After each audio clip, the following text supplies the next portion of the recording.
Automobile auto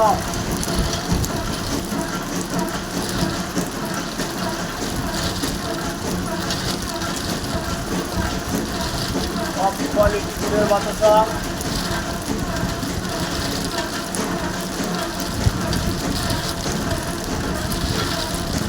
আর 9 মে এখন কাজ শুরু হলো 10:37।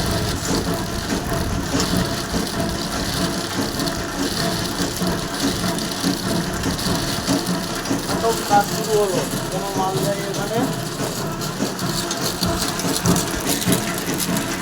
এই 5-6টার মধ্যে 500 কেজি মাল 600 কেজি মাল কমপ্লিট।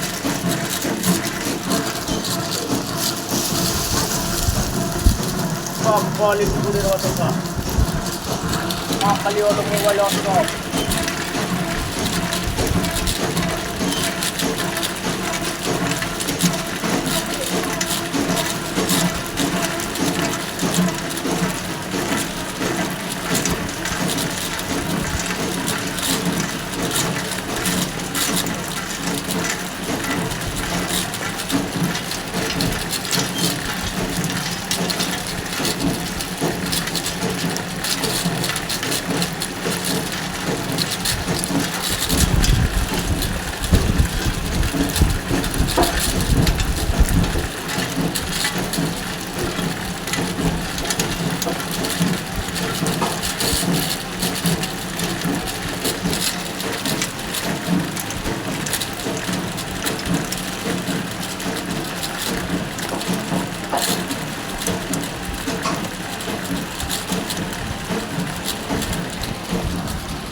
আগে এখানে দুটো হাতের বাটি ছিল, হাতের বাটি টোটাল বন্ধ। এই একটা ভাটিতেই আমার পুরো কাজ হয়ে যাচ্ছে। 600 কেজি টার্গেট নিয়ে কাজে লাগিয়েছি, পুরো মাল হয়ে যাবে এই দুটো উনুনে। এই যে হাতের বাটি টোটাল বন্ধ। এই সাইডে একটা হাতের বাটি আছে, এটাও টোটাল বন্ধ। যে হাতে কাটার সে হাঁড়ি টোটাল বন্ধ।